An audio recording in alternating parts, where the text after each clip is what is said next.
All right, let's get right into it.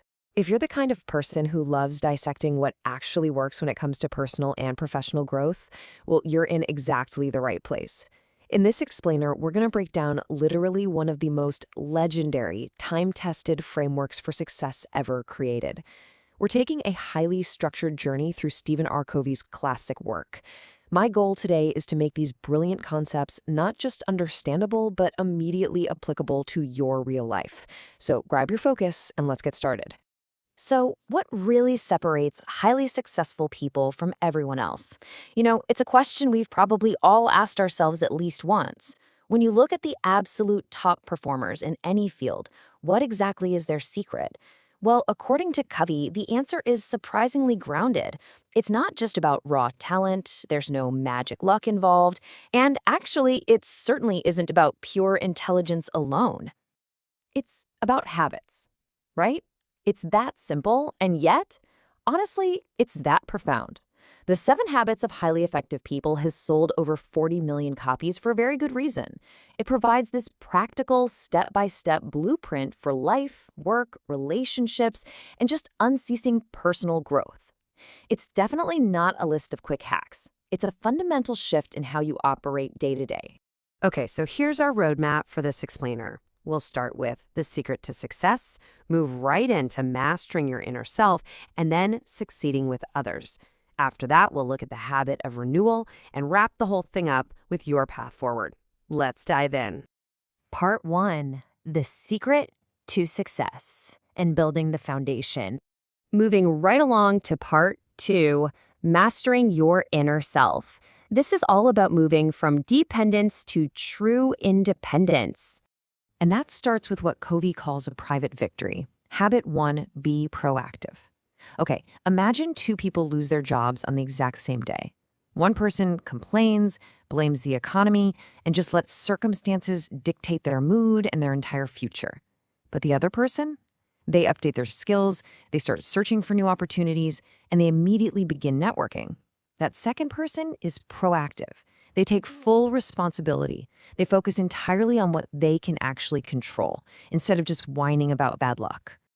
Which brings us to one of the most powerful concepts in this whole framework. Quote, between what happens to us and how we respond, there is a space. In that space lies our freedom to choose. Highly effective people, they recognize this space. When something bad happens, they don't just react on pure instinct. They pause, they use that space, and they actively choose a response that influences their outcome, instead of just stressing out about the uncontrollable. So once you realize you do have the power to choose, you really have to know what you're choosing for. Welcome to Habit 2. Begin with the end in mind. Now, I want you to slow down for a second and just honestly ask yourself, what kind of person do I want to become? Think about your life like a giant road trip. If you don't know your final destination, you'll literally never know if you're driving in the right direction. What do you want people to remember about you? What are your core values? When you have a really clear vision of the end, your daily actions suddenly become incredibly meaningful. And knowing that destination naturally requires Habit 3, put first things first. This is where time management essentially meets your life's vision. Look, so many of us spend our days just reacting to whatever urgent fire is right in front of us, completely ignoring our actual long-term goals. But think about high-leverage things: exercising, learning new skills, building relationships, or planning for the future. No one is screaming at you to do these right this second. But success? Success comes from consistently focusing on these really important, non-urgent activities way before the daily distractions take over. All right, part 3, succeeding with others. Here, we're talking about mastering relationships and collaboration. Applying that internal independence to the outside world begins with Habit 4, think win-win. We're so conditioned to see life as a zero-sum game, right? Like it's a competition where if I get a slice of the pie, your slice has to get smaller. Well, Covey absolutely fundamentally disagrees with that. Win-win is about seeking out solutions where absolutely everyone benefits through mutual success. Moving away from selfish, zero-sum victories builds immense trust. Whether we're talking about business, friendships, or your family, when both sides feel respected and valued, you create real cooperation instead of constant conflict. Now, this absolutely requires habit 5. Seek first to understand, then to be understood. Let's be totally honest here. Most of us just listen with the intention to reply, don't we? We're kind of just politely waiting for the other person to take a breath so we can drop our own brilliant advice. But highly effective people listen with the intention to truly understand.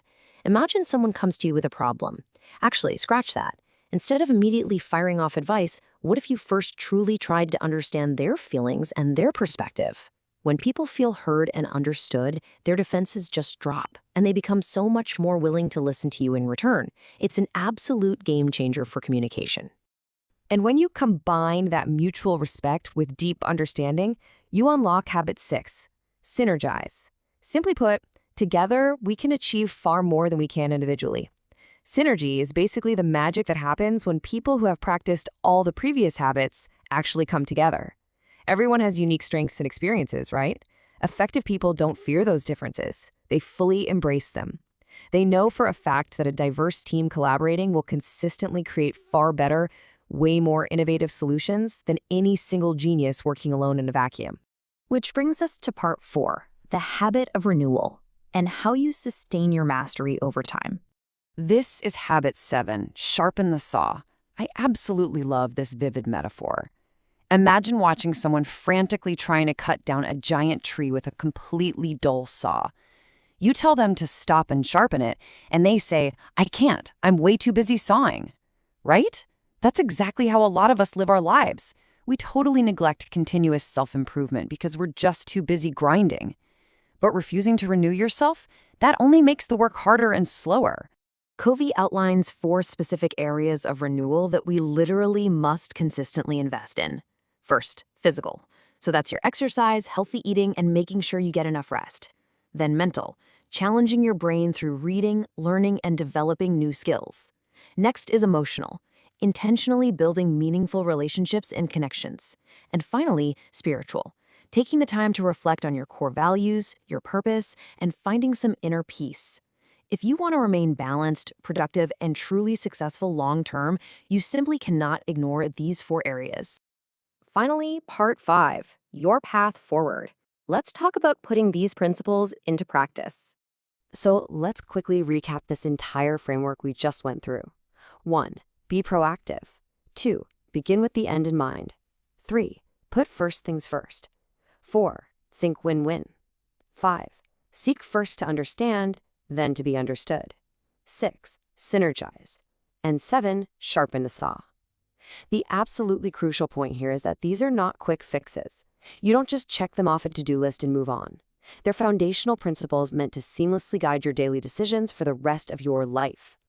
If you take away just one central thought from Covey's work, let it be this: lasting success comes from developing strong character and effective habits. True effectiveness, it isn't some personality trick or a life hack. It is deeply, deeply rooted in your character and the repetitive, positive actions you take every single day. So my final question to you is this: which habit are you going to start today? Don't try to overhaul your entire life by tomorrow morning. That never works. Just pick one. Choose the one single habit you know you need the most right now, practice it consistently, and just watch as your life gradually transforms. Because remember, knowledge is only power if you actually apply it. Thank you so much for exploring this framework with me today in this explainer. Keep learning, keep focusing, and I'll catch you in the next one.